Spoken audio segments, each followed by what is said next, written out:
तत्त्वं शनन्दयानन्दिमा चेयनिनन्दिशः वरमितत्पदविन्दिप नम्यो सिद्धशोभा गुरुवेशिः ज्ञान सहकार तारण तरण समर्थ मुनि धुर संसार निवार धर्म जुतौ जिनवर अर्थति अर्थ जो भय विनाश भव जो मुना ममल ज्ञान पर लो। देखो गुरु को धर्म को साची को बारंबार नमस्कार। श्री 24 ठाणा जी के अंतराज जी। Oven oven oven Vind Vind भवनम विज्ञानम विनीयम स्वयं उत्पन्नं नन्तानन्त स्वयं च सूर्यं शुद्धं च शुद्धात्मनं भुवनमयौवन स्वभाव मनस्यममिलम् मैं मूर्ति ज्ञानंदवम् लोकालोक स्वयं सरं च सूर्यं सुन्नं सहावं सुरम्। बोलिए आचार्य प्रवर सदगुरु संत तारण तनमलाचार्य महाराज की जय। एक साथ मंत्रोच्चारण करेंगे अपन।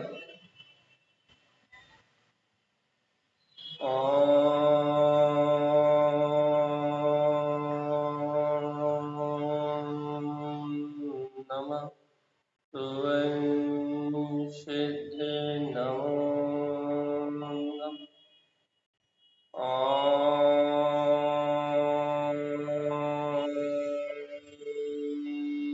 नमः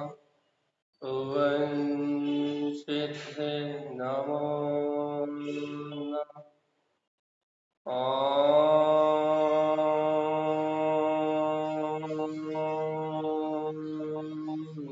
नमः सिद्ध नमो परम आचार्य सदगुरुवर श्रीमद चिंतारण स्वामी और सर्वज्ञ जनेश्वर भगवान की अमृतमय ज्ञान रस्था यह है श्री 24 ठाणा के अंतराज, जहाँ श्रीमद तारण तरण देव हम समस्त जीवों को मोक्ष मार्ग का सच्चा रास्ता दिखा रहा है। कल गुरुदेव ने अच्छी जम से फटकार लगाई है और कहा है यदि कपट भाव सहित, खल स्वभाव सहित, मतलब दुर्जन स्वभाव सहित यदि तुम व्रत तप नियम क्रियाएं भी करते हो तो कोई विशेष लाभ होने वाला नहीं है। तो तुम्हारी जो पर्याय होगी वो किंकर जाति के देवों की होगी, और किंकर जाति में यदि तुम यक्ष, गंधर्व, राक्षस, भूत, पिशाच यदि तुम इन योनियों में चले गए तो यदि तुम इन योनियों में चले गए तो तुम्हारी आत्मा का और छोड़ मिलने वाला नहीं है। तो इसलिए जीवात्मा इन दुर्गतियों से बचने के लिए, इन अज्ञान धारणाओं से निकल के इन दुर्गतियों से बचने के लिए एकमात्र उपाय है। क्या उपाय है? कि जीवात्मा इन अज्ञान धारणाओं से बाहर निकलकर, बहुत बड़ी बात है ये, तुम व्रत भी करो, नियम भी करो, संयम भी करो, सदाचारी जीवन भी जियो, संयम की भावना भी रखो, लेकिन सब सम्यक दर्शन के साथ रखो। क्योंकि सम्यक दर्शन के साथ जो भावना नहीं होती वो भावना फल तो देती है, लेकिन किंकर, किमकर, किस काम की? वो भावना तो होती है लेकिन किस काम की होती है? वो भावना होती है क्या बोलते हैं, किम कर, तुम क्यों करते हो, तुम व्रत क्यों करते हो, तुम नियम क्यों करते हो, तुम संयम क्यों करते हो, किम कर क्यों करते हो। देखो तारा स्वामी भी यहाँ कहेंगे, अब ये सूत्र खुलेंगे आपके सामने, संजलि जी कर रहे हैं अपनी पीडीएफ सेट, जो सूत्र आपके सामने खुलेंगे उसमें तारण स्वामी पहला शब्द देंगे, किम कारण जानती, किम किम कारण जानती, क्यों जाते हो इन दुर्गतियों में, किम कर, जी तूने क्या अपराध किया कि तूने नियम करे, व्रत करे, संयम करे, तब करा, तूने सब करा, लेकिन किम कर, किस कारण से तू किंकर हो गया। ऐसा कहते हैं ना, ऐसा कहते हैं ना कि हे भगवान तूने ऐसा क्या दोष करा। देखो भगवान से लोग आप कहते हैं हे भगवान तूने ऐसा क्या दोष करा। जैसे हिंदू संप्रदाय में कहते हैं हे शिव, हे कृष्ण, हे राम, हे हनुमान, तुमने ऐसा क्या पाप किया, कहना क्या पाप किया कि तुम पत्थर हो गए, कि अब लोग तुम्हें पत्थर मानते हैं, तुमने ऐसा क्या पाप किया। ये कहने की बात है, किंवदंतियां हैं कि भगवान तूने ऐसा क्या दोष किया कि तू ही पत्थर हो गया, इस दुनिया को, इस संसारी जीवों को तू अचेतन जड़ रूप एक पत्थर में दिखाई देने लगा। हे भगवान तूने ऐसा क्या दोष किया। एक किंवदंती है। ऐसे ही ये किंवदंती अपने में सिद्ध करें तो हे आत्मा, हे भगवान, अपन आत्मा है कि नहीं, भगवान है कि नहीं, तीन लोग के जाननहार है कि नहीं, तो हे आत्मा तूने ऐसा क्या दोष किया, नियम करे, व्रत करे, संयम करा, तप करा, बहुत सारी साधना करी, सुना समझा, सब कुछ करा, कि हे आत्मा तूने इतना सब करने के बाद भी ऐसा क्या अपराध करा कि तू किंकर हो गया। इस बात का विचार करना पड़ेगा अपने। हे भगवान आत्मा, हे भगवान तुमने ऐसा क्या करा कि तुम पत्थर हो गए, लोग तुम्हें पत्थर में मानने लगे। ऐसे ही हे भगवान आत्मा तुमने ऐसा क्या किया, नियम करे, व्रत करे, उपवास करे, तप तप करा, कहने लगे परिग्रह का त्याग करा, नाना प्रकार से तुमने क्या क्या बाहरी धर्म के भेष बनाए, मंदिर बनवाए, मठ बनवाए, चर्चा करी, भैया शास्त्र पढ़े, याद करे, रटे, सब कुछ करा, लेकिन हे भगवान आत्मा तुमने ऐसा क्या किया, ऐसा क्या भूल गए जिससे तुम किंकर हो गए। कोई जवाब।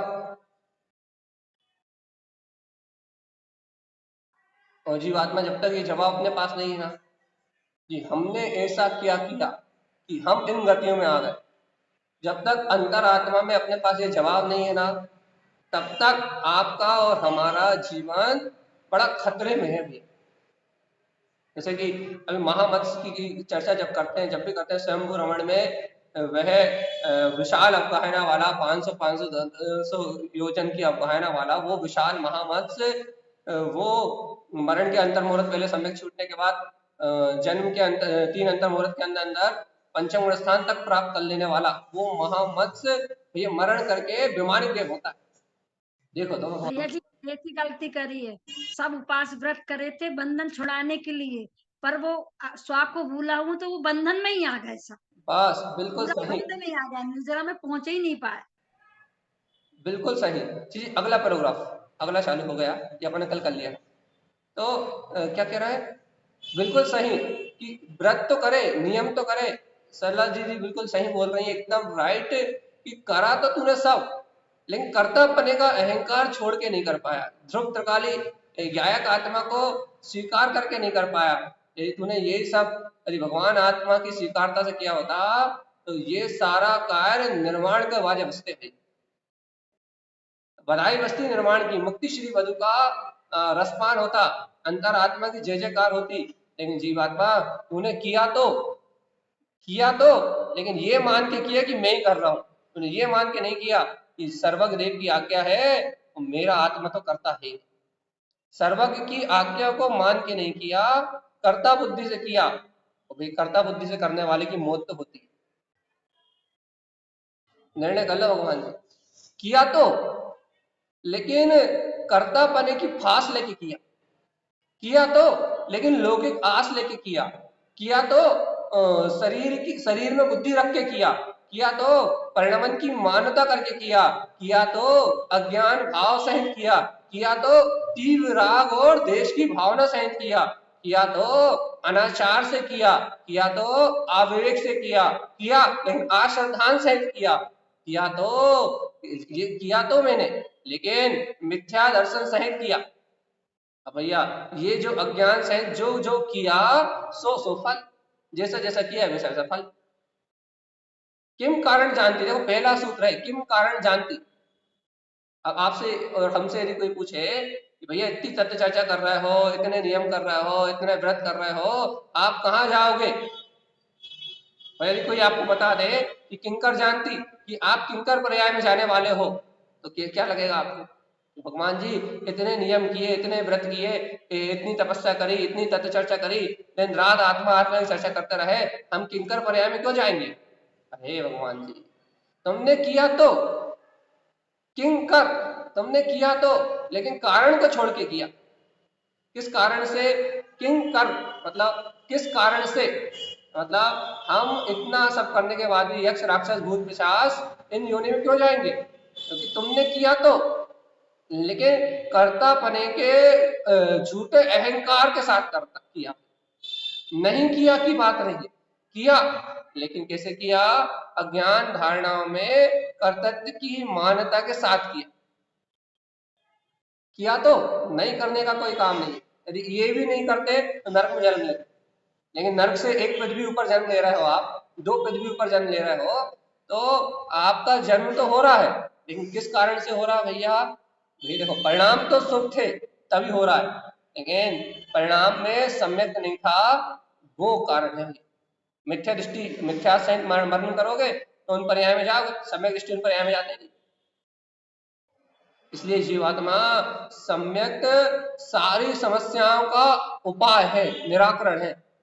इन जीव को अपना अंतरात्मा स्वीकार हो जाए, अपना सम्यक स्वरूप स्वीकार हो जाए, ये सारी समस्याओं का समाधान है। सारी जितनी भी समस्याएं हैं, कर्मधारा हो, सदगति हो, क्या कहते हैं जन्म मरण का अभाव करना हो, शाश्वत सुख की प्राप्ति करना हो, दुखों को नाश करना हो, वैराग्य की जागृति करना हो, जितने भी मोक्ष मार्ग के साधन हैं उन सबकी सिद्धि करने वाला एक अकेला सम्यक, मतलब एक शुद्ध आत्म तत्व की स्वीकारता से बाकी सारे काम होते हैं, लेकिन जीव को सिर्फ एक आत्म तत्व की स्वीकारता छोड़ के और बाकी सारे काम होते हैं।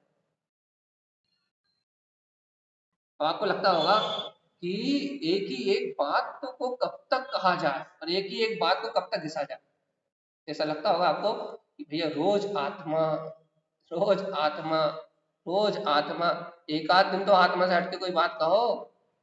तो हमें एक बात ये बताओ भैया, कोई इस प्रश्न का जवाब दे दो, एक आध दिन तुम आत्मा को छोड़ के तो रहो, कोई एक जवाब भर दे दो हमें कि एक आध दिन कोई ऐसा ले आओ जिस दिन तुम आत्मा के बिना रह सको। है क्या एक आध कोई दिन ऐसा?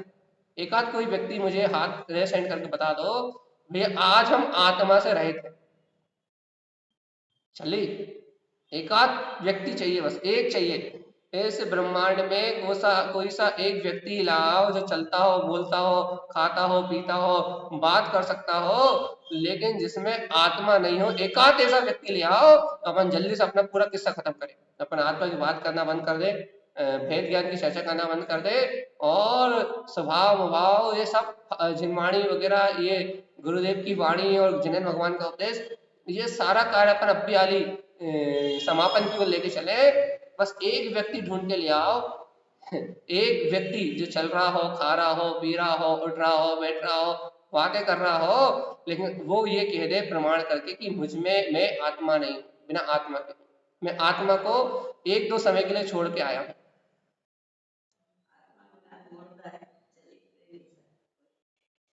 वही की चर्चा, वही तो स्वीकार नहीं हो रहा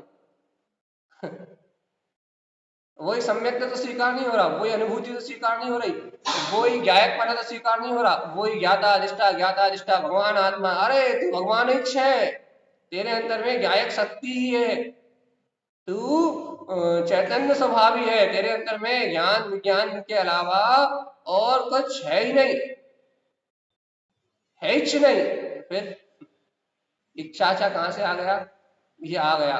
तो ये सब अंतरात्मा की बात जो अपन सुन रहे हैं कि किम कारणम जानती, भाई किस कारण से किंकर होते हैं, बताइए आप।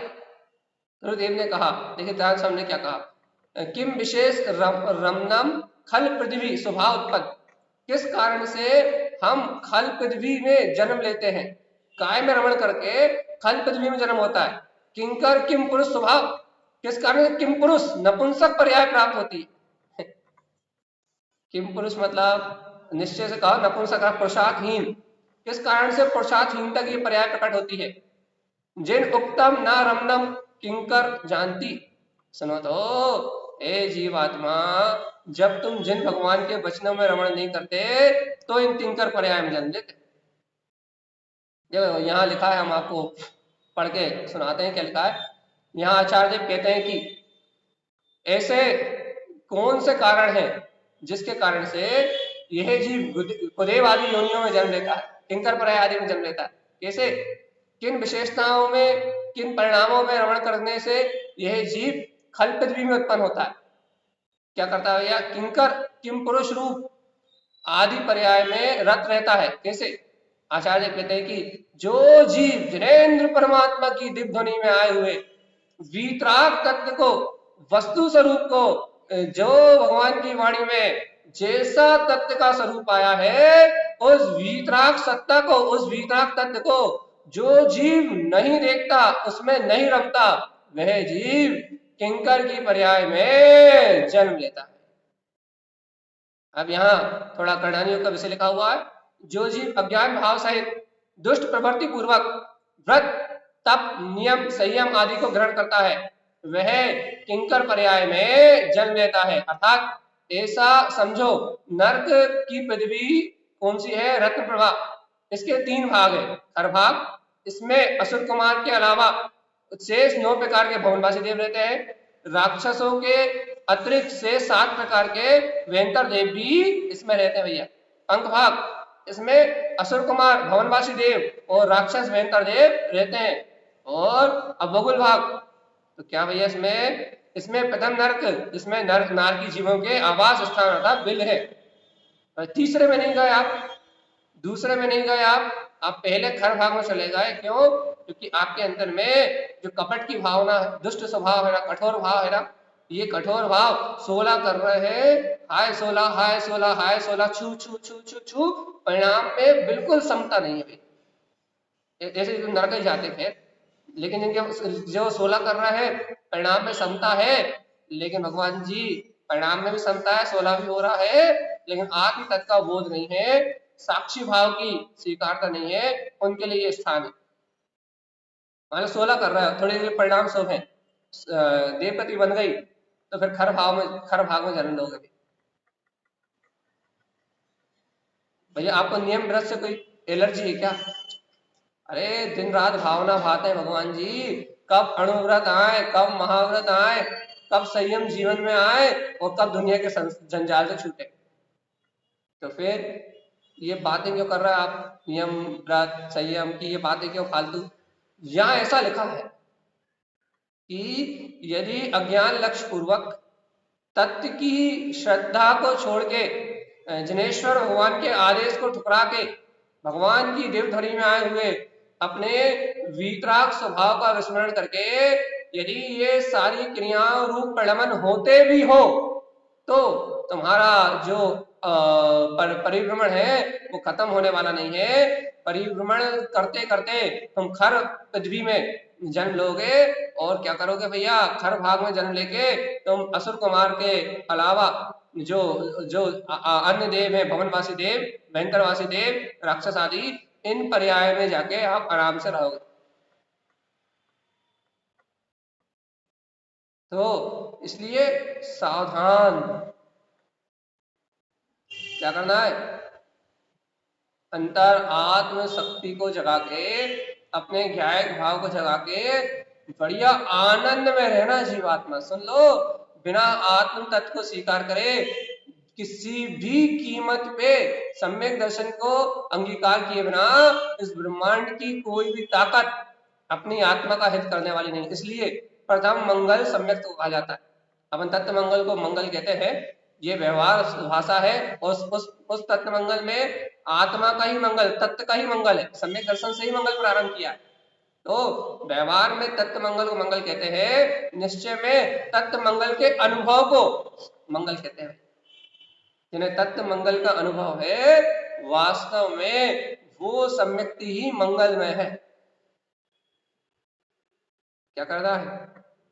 तत्व के अनुभव को मंगल कहते हैं, सम्यक के सहकार को मंगल कहते हैं।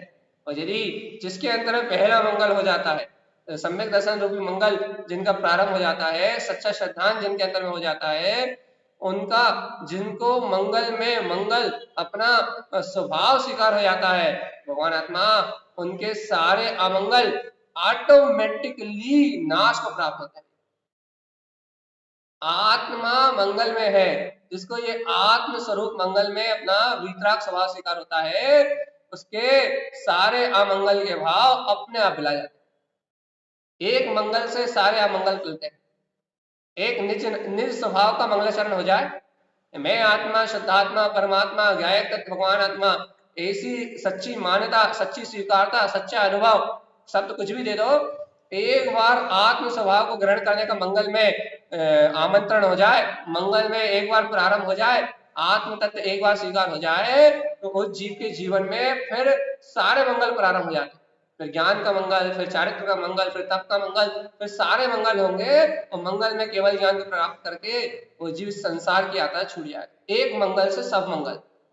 एक मंगल नहीं है तो ये लोग किंकर किंकर किंकर किंकर, कितना अच्छा पढ़ा है। किंकर, किस कारण से जाओगे?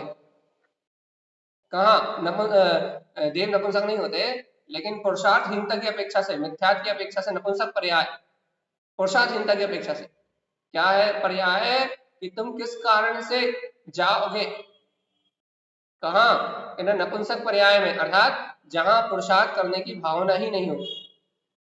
संगी पंचेंद्री तो रहोगे, देव तो रहोगे, लेकिन सम्यक से विहीन रहोगे भगवान जी, काम लग जाएंगे। काम लग जाएंगे मतलब मंदिरों मंदिरों भटकोगे।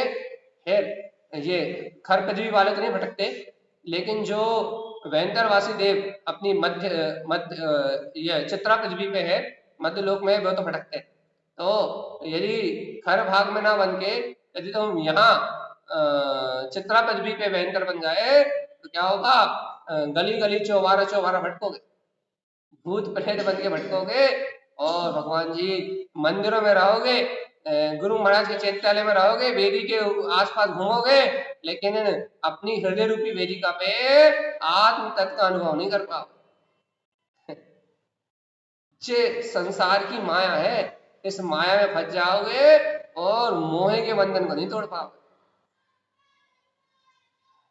बहुत क्या कहते हैं, ऐसा ऐसा आगम में कथन आता है, बड़ी मुश्किल से लाखों करोड़ों कोई वेंतर में से किसी विशेष एकाध को यदि कभी सम्यक का निमित्त मिल जाए तो बहुत दुर्लभ है।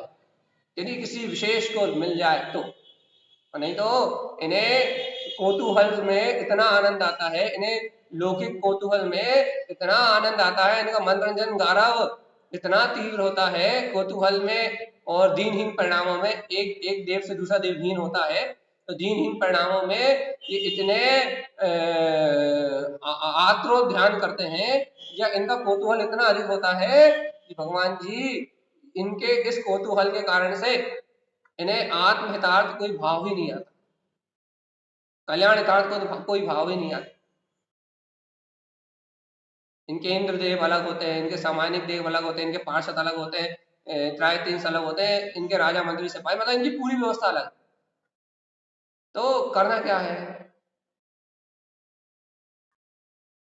आप ये बताएं कि इनकी व्यवस्थाएं सब अलग अलग है, लेकिन किस कारण से जाओगे तुम यहाँ, ये तो बताओ। तो तारण स्वामी के शब्द देखो, किम कारणम जानती, किस कारण से जाओगे, किम विशेषणम, किन विशेषताओं के कारण रमण खल पृथ्वी स्वभावोत्पन्न, किन विशेषताओं का कारण तुम इस खल पृथ्वी में जाके उत्पन्न होगे। किंकर किम पुरुष स्वभाव, किस कारण से तुम्हारा किंकर रूप, किम पुरुष रूप स्वभाव हो जाएगा। तो कारण एक लिख दिया उन्होंने सीधा। चार प्रश्न, एक दो तीन, हाँ 3 प्रश्न है। वैसे तो इसमें प्रश्न बहुत सारे छुपे हैं, लेकिन सामान्य देखें तो 3 प्रश्न और जवाब एक। जिन उक्तम नारम्नम किंकर जानती। कारण क्या है? किम मतलब क्या कारण है, कर मतलब किस कारण से, की मतलब क्या और कर मतलब कारण, किस कारण से जा रहे हैं। तो एक कारण दिखा, जिन्हें भगवान की वाणी सामने खिलती रही, भगवान का उपदेश सामने चलता रहा, दिव्य ध्वनि में मोक्ष मार्ग का रास्ता प्रशस्त हो रहा था।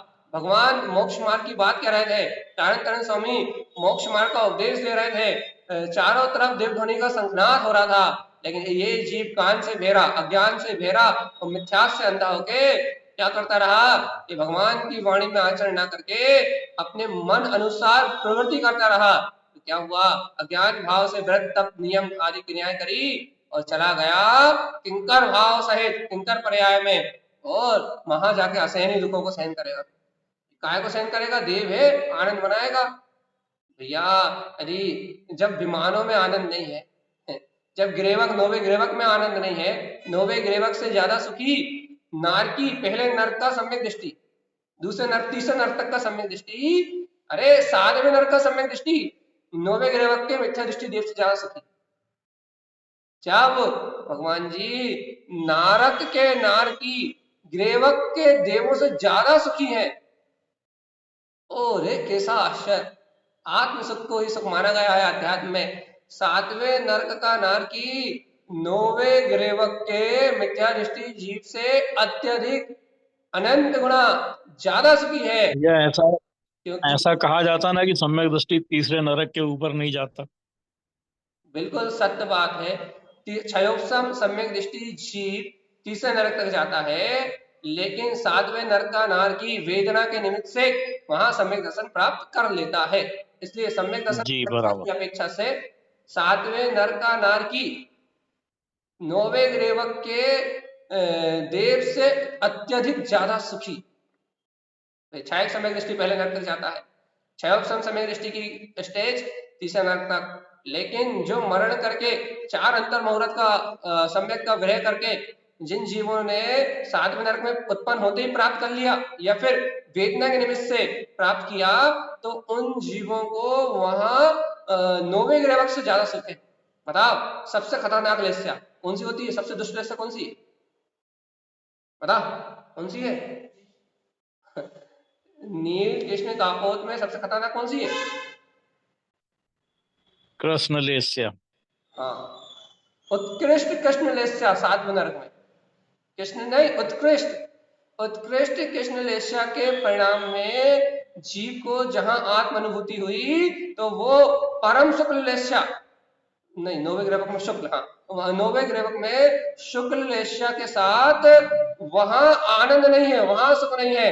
तो 7वें नरक में कृष्ण लेस्या के साथ आत्मार्थ जीव सुखी है। अब बताओ परिणामों का कितना फर्क है? कोई फर्क नहीं है। जहां सम्यक है वहां परिणामों की कोई गिनती नहीं, जहां सम्यक है वहां कृष्ण लेस्या के साथ सुखी है और वहां शुक्ल लेस्या के साथ दुखी। यह है विचित्रता। काय की विचित्रता? अध्यात्म को समझना और अध्यात्म को स्वीकार करना ये बिल्कुल अलग विषय है, और परिणामों को समझना और परिणामों में बदलाव होना ये बिल्कुल अलग विषय। तो ये सारी व्यवस्थाएं हैं, इन व्यवस्थाओं को जाने अपन तो अपने को जानने वाले का बहुमान आए कि हाँ देखो तो देखो तो देखो तो, जो नर्क में भी गायक है, स्वर्ग में भी गायक है, मनुष्य भाव में भी गायक है और सिद्ध दशा में भी गायक है, जो हर पल गायक है, जो हर पल गायक है, कीमत उसकी है। ना नार की कीमत है, ना विमानवासी की कीमत है, ना ग्रेवकवासी की कीमत है। कीमत तो उसकी है कि भैया इन ग्रेवकों में भी जो अनुत्तर सम्यक दृष्टि या सर्वांग सिद्धि आदि विमानों के धाम में जाते हैं, कीमत तो सिर्फ उनकी है जो संयम सहित उत्कृष्ट ऊपर ऊपरी ऊपर जन्म लेते हैं। 9वें ग्रेवक से ऊपर वालों की कीमत है, क्यों? क्योंकि सब सम्यक दृष्टि। और भैया वहां उन पर्यायों की कीमत नहीं है, कीमत इसकी है कि सम्यक है, बस ओनली कीमत है सम्यक। तारण स्वामी ये कह रहे हैं। किस किस कारण से जाते हो? सम्यक को छोड़ के सब करते हो तो दुर्गति में जाते हो। अब किन कारणों से नहीं जाओगे? सम्यक को स्वीकार करके आत्म अनुभूति की जगह के यदि अंतरात्मा में रमोगे तो नहीं जाओगे। जीव को ऐसी महिमा आए तो जीव समझ पाए कि भैया तारण स्वामी ने क्या मार दी। देखो आगे देखो अगला सूत्र, खल स्वभाव वयन खल स्वभाव। क्या कहना चाहते हैं? खल मतलब दुष्ट। देखो कोई यदि तुम्हें बाहर में दुष्ट कह दे तो लाठी लेके पहुंच जाओगे। अब तारण स्वामी कह रहा है दुष्ट, क्या कर लोगे बताओ, क्या कर पाओगे? भीतरागी संत निर्भय होते हैं, निशंक होते हैं, किसी की लाग लपेट नहीं करते, किसी शामत नहीं करते, किसी को प्रसन्न करने के लिए नहीं बोलते, वो कहते हैं जैसा स्वरूप है वैसा। अब तारण स्वामी तुमसे कह रहे हैं खल स्वभाव, हे आत्मा दुष्ट, तुम दुष्ट हो। अब वो ऐसा नहीं कह रहा है, जिनके अंतर में वो सावधान कर रहा है, लेकिन हम क्या है थोड़ा नाटक करने की आदत है ना भाई, नाटक शैली में बोलने की शैली, तभी तो वक्ता है, जो बके नहीं तो वक्ता कैसा, ठीक है ना। तो यहाँ नाटक शैली में यदि हम कहें कि तारण स्वामी कह रहे हैं कि हे जीव तुम दुष्ट हो। अब देखो दुष्ट होने के कारण ही तो वचन भी दुष्ट बोलते हो, ऐसे वचन बोलते हो जो सामने वाले के हृदय को छल्ली कर दे। मीठे वचन बोलने में तो बड़ी तकलीफ होती है।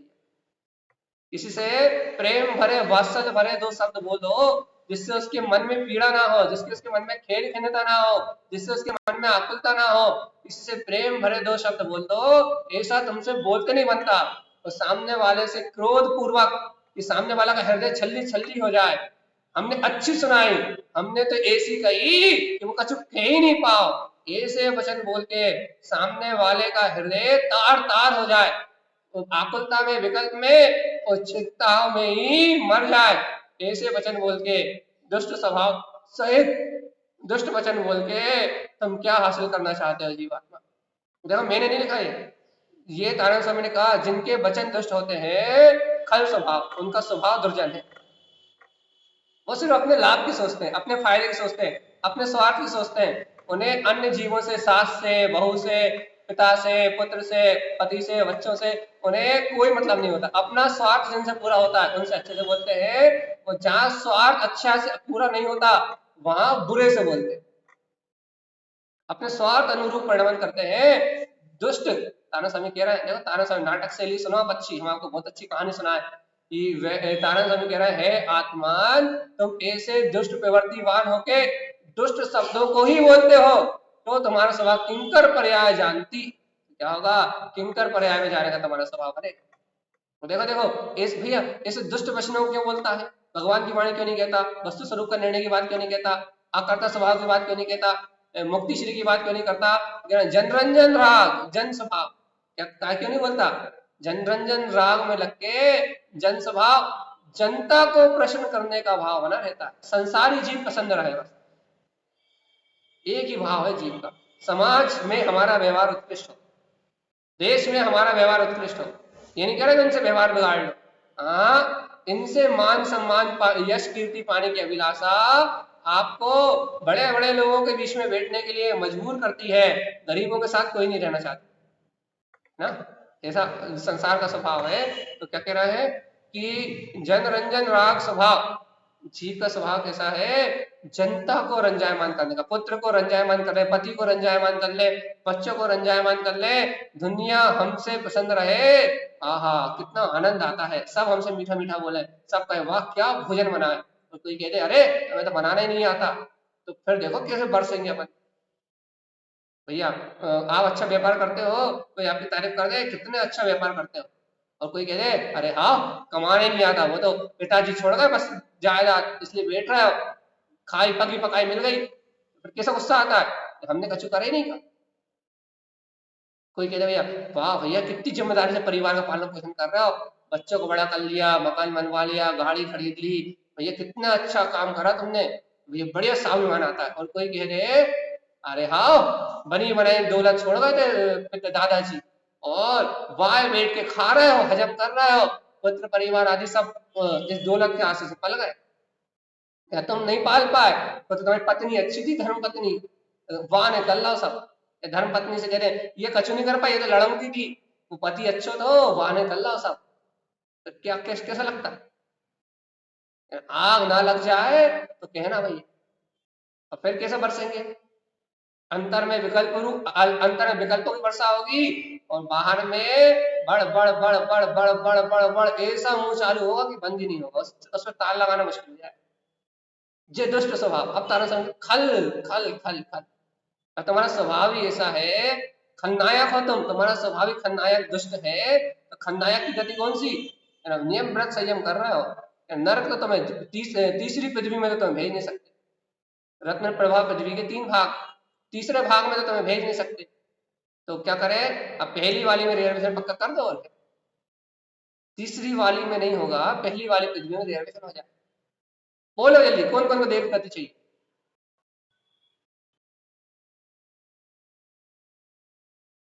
क्या मुझे डरा रहे हो या आत्मा की बात सुना रहे हो? देखो भैया, जिसके परिणाम नहीं पलट रहा है, जिसको सम्यक की भावना नहीं आ रही, और जिसे शुद्धात्म तत्व की प्रतीति नहीं आ रही, उसको डरा रहा है, और जिसे यही जयतानंद जय शुद्धात्म। जी भाई जी, जय शुद्धात्म। सही आईना दिखा रहे हैं बिल्कुल आप। अब वही तो हम कह रहे हैं कि भाई जी, यदि शुद्धात्मा की महिमा आ रही है तो कुछ नहीं है, सम्यक है तो फिर तो आप नाचो, और शुद्धात्म तत्व की महिमा आत्म प्रतीति नहीं आ रही, और ये सारी क्रियाएं हो रही हैं, खूब अच्छे अच्छे से प्रवचन सुने जा रहे हैं, लेकिन आत्म स्वभाव की महिमा नहीं आ रही, तो आईना तो ये है ही कि देख लो भैया, किंकर, अब तुम ये सब करके भी किंकर पर्याय में जाओ। इसलिए महिमा तो एक शुद्धात्म देव की है, और जब वह शुद्धात्म तत्व स्वानुभूति का विषय बनता है कि आहा वो तो मेरा ही ममल स्वभाव है, तब जीव के अंतर से विकल्प का नाश होता है, और ये भगवान की अमृतवाणी स्वीकार होती है। और जहां भगवान की अमृतवाणी स्वीकार होती है, वहां लगता है कि वाह, क्या गजब का आनंद दिया तारण स्वामी ने, क्या गजब की महिमा दी है, कि जहां जीव अपनी अंतरात्म शक्ति को स्वीकार करे और अपने कल्याण का मार्ग बना, क्या गजब का अद्भुत मार्ग दिया तारण स्वामी। ये तारण तरण देव है भैया। और देखो आगे का अगला सूत्र देखो आप, खल स्वभाव वयन खल स्वभाव, जो जीव दुष्ट वचन बोलता है, दुष्ट प्रवृत्ति सहित, वो खल स्वभाव वाला है, दुर्जन स्वभाव वाला है। जनरंजन राग, वो जनरंजन राग में लग के जन स्वभाव, जनता को प्रसन्न करने का, दुनिया के राग में मरने का, संसार राग में मरने का उसका स्वभाव है। तो सबसे बड़ी बात क्या है, संसार राग में मरने से जिन वयनम ना रमती, उसे जिनेन्द्र भगवान के वचनों में रमण करने की भावना नहीं होती। मैं आत्मा, शुद्धात्मा, परमात्मा रूप आत्म प्रवृत्ति उसकी प्रकट नहीं होती। तम स्वभावेन, ऐसे अज्ञान स्वभाव के कारण से किंकर, किम पुरुष, नपुंसक कह दिया उन्होंने सीधे, किंकर किम पुरुष, वह पुरुषार्थ होते हुए भी किम अपुरुषार्थी है, अर्थात पुरुष होते हुए भी नपुंसक है। उत्पन्न भवती, वह इन पर्याय में उत्पन्न होके किम पुरुष आदि पर्याय में ही पहली खल पृथ्वी में जन्म लेगा। अब बताओ, पुरुष हो, स्त्री पुरुष वाली बात नहीं चल रही, पुरुष पुरुषार्थी हो या फिर नपुंसक कायर, क्या हो? देखो ये मैंने नहीं लिखे ये शब्द, किम का मतलब क्या होता है अपने को पता ही है। पुरुष, किम पुरुष मतलब ना पुरुष, किस काम का पुरुष, यदि पुरुष पुरुष होते हुए भी, अर्थात आत्मा पुरुषाकार आत्मा होते हुए भी, स्त्री पुरुष पर्याय से इसका संबंध नहीं, पुरुषाकार आत्मा होते हुए भी किम, किस काम का, क्यों भैया क्यों काम का नहीं है? अरे पुरुषाकार आत्मा होते हुए भी किस काम का, क्यों क्यों क्यों क्यों क्यों? अरे पुरुषाकार आत्मा होते हुए भी यदि अपने आत्म तत्व को अनुभव में नहीं साध रहा, अपने शुद्धात्म स्वरूप की अनुभूति नहीं कर रहा, तो किम, किस काम का? पुरुष होते हुए भी नपुंसक तो है, क्यों? ये पुरुषार्थ से ही है, सम्यक को नहीं जानता, आत्मा को नहीं जानता, भगवान की वाणी में नहीं रमता, भगवान के वचनों को स्वीकार नहीं करता। जनरंजन, दुनिया जो कहती है वो सत्य है, ध्रुव है, प्रमाण है, भगवान जो कहते हैं वो किसने देखा, किसने सुना, किसने जाना? गजब का विश्वास है जीव का। संसारी जीव जो कहते हैं वो ही सही है, आंखों से दिखाई देता है, मन बुद्धि से जानने में आता है और शरीर से आचरण रूप दिखाई देता है। दुनिया उस संस्कारों में जीती हुई दिखाई देती है।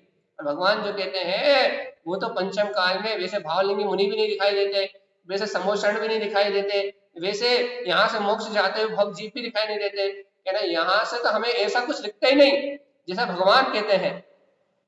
तो कैसा दिखता है? जैसा संसार कहता है वैसा दिखता है। जैसा जनरंजन है, जैसी दुनिया चल रही है वैसा दिखता है। तो भगवान जी दुनिया में जो दिखता है वो दिखता है। तो क्या दिखता भैया है? जी, हाँ कहिए। भैया जी, क्या है कि अभी अभी अभी क्या अपन जो जिनवाणी सुन रहे हैं, इससे तो अपन ऐसा नहीं लगता कि अपन इतने दुष्ट स्वभाव के होंगे। ऐसा तो नहीं लगता है अपन के अपन इतने दुष्ट स्वभाव के होंगे।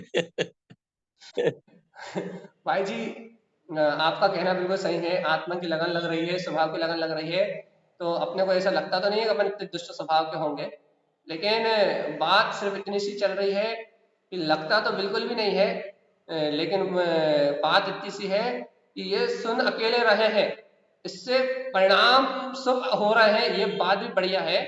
और परिणाम शुभ हो रहे हैं तो क्या कहते हैं हृदय में समता बढ़ रही है, शांति बढ़ रही है, ये बात भी बिल्कुल सही है।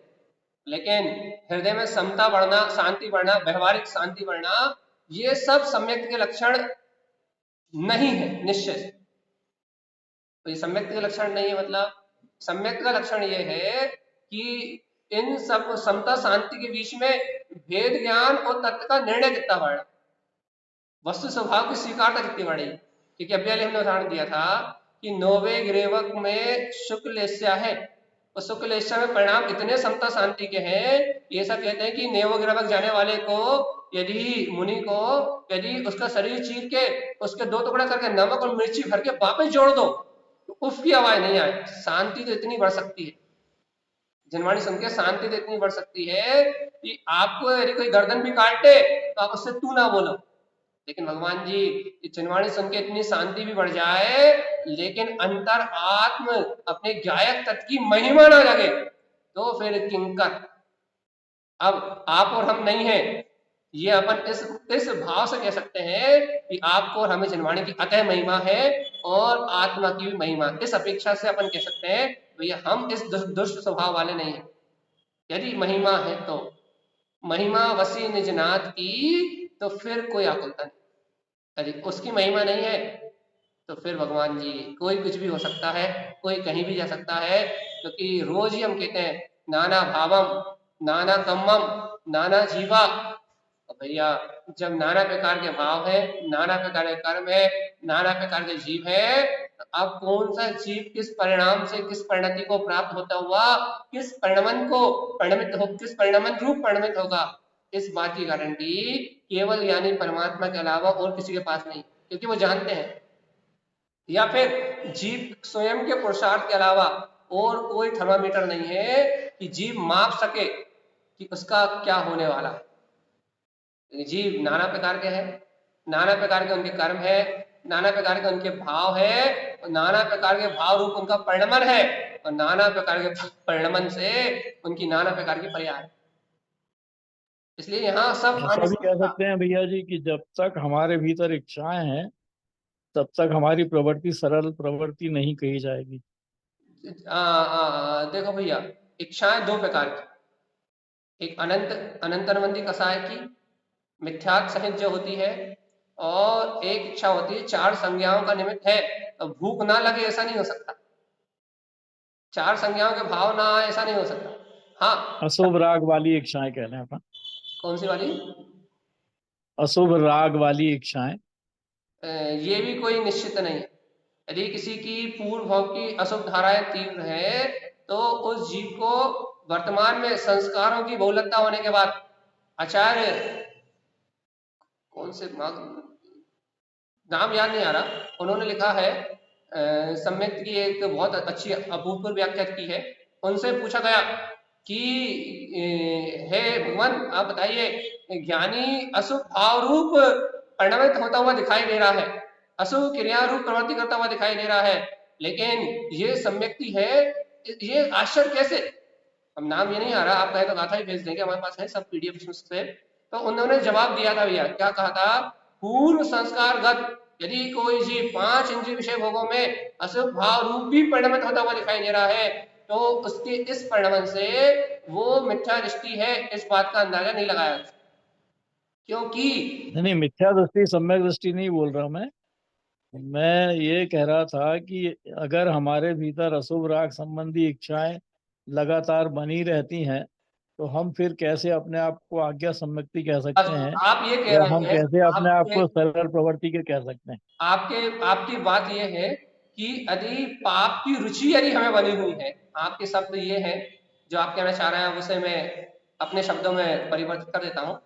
यदि किसी जीव को पाप की रुचि बनी हुई है, कंटिन्यूटी में, जैसे का मन आत्माराधना में नहीं लगता, तत्व आराधना में नहीं लगता, जिसे भेद ज्ञान और तत्व की निश्चलता नहीं है, आत्मिक आनंद से जो जीव रहित है, जनवाणी से जो कोसों दूर है, ऐसा यदि कोई जीव जो पाप से कसाय की रुचि रूप ही प्रवर्तमान हो रहा है, यदि जिसे पापों की रुचि है, अर्थात पापों की रुचि मतलब अशुभ की रुचि है, यदि किसी को 5 इंद्रिय विषय भोग रूप अशुभ की रुचि है, उसके लिए आचार्य ने कहा है, दो ही काम नहीं हो इसे आने, इंद्रिय विषय भोग और मुक्ति को जाने। जी बराबर। तो वो जो भाव है, जो 5 इंद्रिय विषय कसाय में पाप में प्रवृत्त करने का जो भाव है, यदि वो भाव है रुचि पूर्वक, तो फिर भगवान जी सम्यक भेद ज्ञान विवेक तत्व निर्णय कोसों दूर है, अविवेकी ही ऐसा प्रवृत्ति कर सकता है। और जहां विवेक नहीं है, भेद ज्ञान नहीं है, तत्व नहीं है, वहां तो मिथ्यात्व के अलावा दूसरी कोई वस्तु नहीं। कहते ना, सम्यक होते ही विवेक जागता है। देखो देखो, हम आपको एक बहुत अच्छी बात बोलते हैं, आपने चिंतन तो कईयों बार किया है, आपने पढ़ा भी है, लेकिन कभी ध्यान नहीं दिया। ऐसा कहते हैं ना कि सम्यक दर्शन होते ही जीव को युगपत सम्यक ज्ञान होता है। ऐसा क्यों? ऐसा क्यों? इसे अनेक अपेक्षाओं से इसका कथन किया जाता है, लेकिन आज हम इसकी अपेक्षा ये कह रहे हैं कि सम्यक दर्शन होते ही जीव को सम्यक ज्ञान होता है। ऐसा क्यों कहा जाता है? क्यों क्यों क्यों? अब उस सम्यक ज्ञान को हम आज विवेक नाम से आपको डिफाइन कर दें कि सच्चा श्रद्धान होते ही जो जीव को विवेक जागरण होता है, अर्थात उसे जो सही गलत का निर्णय होता है, जो विवेक जागृत होता है, वो विवेक को ही सम्यक ज्ञान कहा गया। वो विवेक, जब विवेक अंतर में आता है ना, क्या ग्रहण करना क्या ग्रहण नहीं करना है, ये उपाधि, ये जो विवेक आता है, अब उसे सम्यक ज्ञान कहते तो बड़ा कठिन लगता है, समझ में नहीं आता। विवेक कहने में बहुत सरल में आता है, बहुत सरलता समझ में आता है, क्या ग्रहण करना है क्या ग्रहण नहीं करना है, क्या खाना क्या नहीं खाना, कैसे चलना, कैसा व्यवहार करना, कैसी दया कैसी अनुकंपा, ये जो विवेक जागरण होता ना, ये विवेक ही उस सम्यक ज्ञान का अंश है। सम्यक श्रद्धान होते ही जीव को जो अंतर विवेक जागृत होता है, वो विवेक ही ज्ञान है, क्योंकि ज्ञान के बिना विवेक की उत्पत्ति नहीं होती। वो विवेक ही आपका ज्ञान है, और जो वो विवेक आपका काम कर रहा है कि क्या हितकारी और क्या हितकारी अहितकारी, आत्मा के लिए क्या मुक्ति का कारण और आत्मा के लिए क्या पतन का कारण, ये जो आपकी विवेक शक्ति काम कर रही है, ये विवेक रूप जो परिणति आपकी काम कर रही है ना होश में, यही सम्यक ज्ञान है, और कुछ सम्यक ज्ञान नहीं। तो सरल कर दिया हमने, सम्यक ज्ञान को समझने का सरल मार्ग दे दिया कि जो आपकी विवेक रूप परिणति काम कर रही है, वो ही सम्यक ज्ञान है, और वो सम्यक ज्ञान इस बात का प्रमाण है कि तुम सच्चे सम्यक दृष्टि हो। वहां विवेक नहीं है, अनाचार है, अज्ञान बुद्धि है, तो फिर महान निश्चित हो जाता है कि सम्यक जीव नहीं। तो भैया ये सब आत्मा की चिंतन की धाराएं हैं, आत्म तत्व की गहरी अपनी अंतर प्रवृत्ति है, इसको अपन स्वयं ही पकड़ सकते हैं, दूसरा नहीं पकड़ सकते।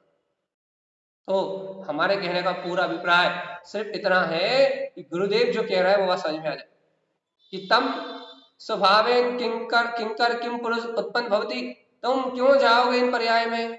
इसलिए जाओगे भगवान जी क्योंकि तुम्हें आत्मा की प्राप्ति, तत्व की प्राप्ति नहीं है। अरे 24 ग्रंथ इतनी जल्दी से जा रहा है, सिर्फ मुश्किल 25 सूत्र नहीं बचे वांछन करने, छोटे छोटे सूत्र है, पलक झपकते निकल जाएगा। अब इतना दुख हो रहा है इस ग्रंथ के जाने का, यदि ये ग्रंथ चला गया तो कर्णानी योग का विषय सामने चला जाए। तो ये चलती भी रिया है भैया। अभी तारा स्वामी खल पृथ्वी की बात कर रहा है, इसके जस्ट बाद पंख पृथ्वी, दूसरी पृथ्वी की बात करेंगे और इसके बाद सीधे छाया स्वरूप की बात करके और इस ग्रंथ को पूर्णता की ओर अपना प्रयाण हो जाएगा। ये ग्रंथ पूर्णता की ओर अपने आप ही चला जाएगा, इसको रोक भी हम नहीं सकते क्योंकि ये परिणाम स्वतंत्र है। और लेकिन भैया ये भगवान की दिव्य ध्वनि में जो अपन ने अमृत ग्रहण किया है, इसे हृदय में संजो के रख सकते हैं। बहुत अद्भुत ग्रंथ है। अगली लाइन हम पढ़ के वांछन कर सकते हैं, मन ही नहीं हो रहा हमारा अगली लाइन पढ़ने का। क्यों? तो अगली लाइन पढ़ देंगे तो और एक दिन पहले खत्म हो जाए। चलती विरिया में है भैया ये ग्रंथ। और ये ग्रंथ पूर्ण हो उसके पहले हमें अपनी परिपूर्णता का बोध हो जाए, हमें अपनी प्रभुता का बोध हो जाए और मैं त्रिकाली ध्रुव शुद्ध आत्मा हूँ, अनंत केवल ज्ञान दर्शन की शक्ति का धारी हूँ, ऐसा पूर्णता का तिलक हमारे अंतर में हो जाए। तिलक होगा कि नहीं होगा? ये ग्रंथ पूर्ण हो जाएगा। बाहर का तिलक हो या ना हो, बाहर की व्यवस्था बने कि ना बने ये नहीं पता हमें, लेकिन अंतर का तिलक होगा कि नहीं? और यदि अंतर का तिलक हो गया, गुरुदेव की अमृत वाणी से हमारे अंदर तिलक हो गया, सम्यक दर्शन की निधि को प्राप्त कर लिया, तिलक हो गया। तिलक तो चारित्र को कहते हैं वैसे, चारित्र अर्थात चारित्र सम्यक चरण चारित्र से अपन इसको घटा लेते हैं। यदि इस भगवान की अमृत वाणी को सुनते सुनते सम्यकता चरण में आचरण हो गया तो हमारा तिलक संपन्न हो गया। 24 थाना का तिलक,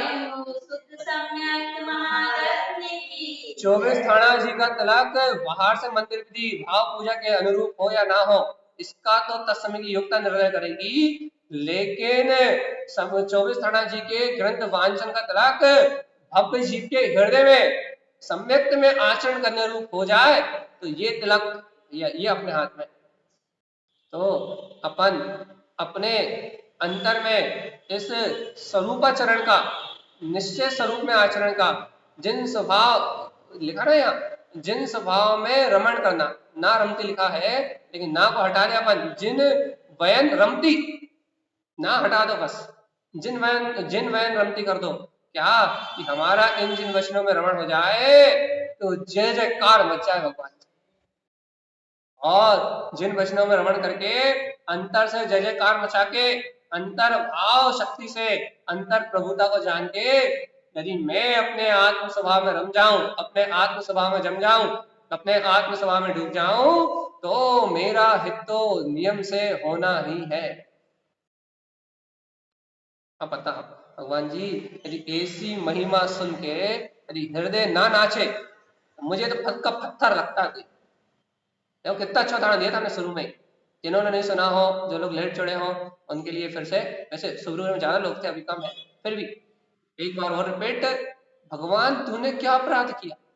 हे भगवान तुझसे क्या गलती हो गई? हे भगवान, ये हिंदू संस्कृति का उदाहरण है, हे परमात्मा तुझसे क्या गलती हो गई? तू पत्थर बन गया, तुझे लोग जड़ में पूजने लगे, तेरी पूजा लोग भैया भाव को छोड़ के जड़ में करने लगे। भगवान तुझसे क्या अपराध हो? बस यही बात अंतर मेरी अपने आप से पूछी जाए कि हे जीवात्मा तुझसे क्या भूल हो गई कि तू अपने परमात्म तत्व को, अपनी परम सत्ता को भूल के, तू अपनी गायक सत्ता को भूल के, तू पर भाव में रमने को, नियम करने को, व्रत करने को, उपवास करने को, या फिर बाहर में पाप जैसे कसाय के भोगों को करने को तू धर्म मान बैठा। तुझसे क्या भूल हो गई कि तू बाहर की पौद्गलिक क्रियाओं में, बाहर के परिणमन में तू धर्म की आस्था करके बैठ गया? हे भगवान तुझसे क्या गलती हो गई? क्या चूक हो गई? क्या चूक हो गई? भैया ऐसे प्रश्न नहीं करो जिनके जवाब नहीं हो, है ना? बड़ा मुश्किल है ना जवाब देना। जीवात्मा यदि तुमने इस प्रश्न का जवाब दे दिया, यदि वास्तव में तुम्हारे अंदर से इस प्रश्न का जवाब निकल आया, वास्तव में हमसे ऐसी क्या गलती हो गई, हमने ऐसी क्या भूल कर दी जिस भूल का परिणाम ये 84 लाख योनियों में परिभ्रमण निकला। यदि एक बार हमें ये बात समझ में आ जाए तो हमारा जीवन आज अभी इस समय छल कपट मायाचारी, देखो हम कपट की चर्चा कर रहे हैं तो तुम अभी भी कपट करो जनवाणी से, साधकों से, तुम्हारा अंत नहीं है भैया। इसलिए अभी भी कपट का भाव छोड़ के क्या करो, सच्चे हृदय से सत्य को स्वीकार करो। जी बात, कपट नहीं करना, बिल्कुल कपट न कीजिए कोई, चोरन के पुरनावस, सरल स्वभावी हो जाता के घर हो संपदा। अपनी मायाचारी से कपट नहीं करना, जनवाणी में अंतराल डालना, भगवान के वचन में अंतराल डालना, भगवान की वाणी करने का निमित्त मिले तो हृदय से स्वागत करके भगवान की दिव्य ध्वनि को करने में सहयोगी बनो। क्या भव जीवों के भाग से जनवाणी आती और यहाँ भगवान की वाणी कर रही है, इसका मतलब यह है भव जीवों के भाग खुल गए हैं। मुक्ति श्री का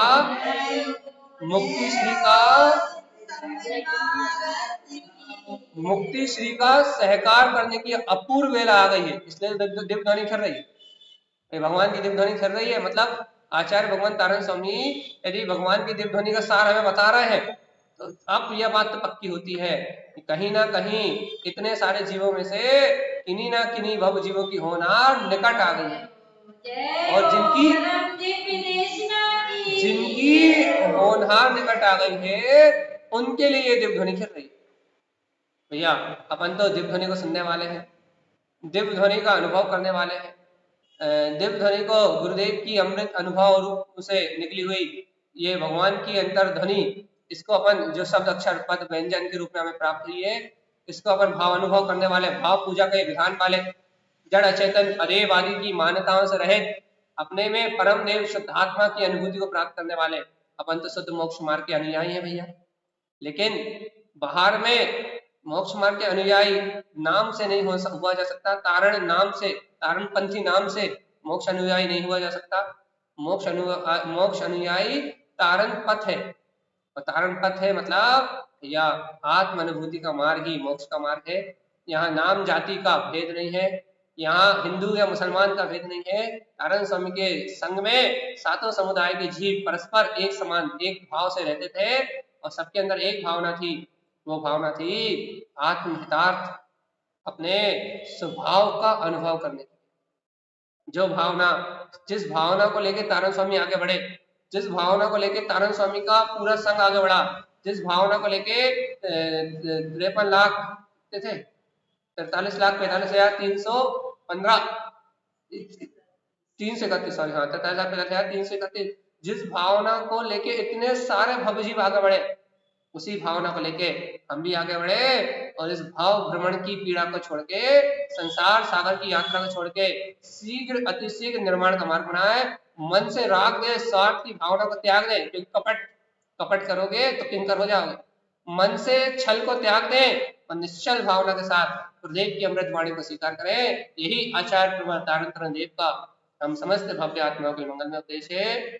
बोलिए श्रीमद् जैन तारण तरण मंडलाचार्य जी महाराज की जय हो। कृष्णा की जय हो।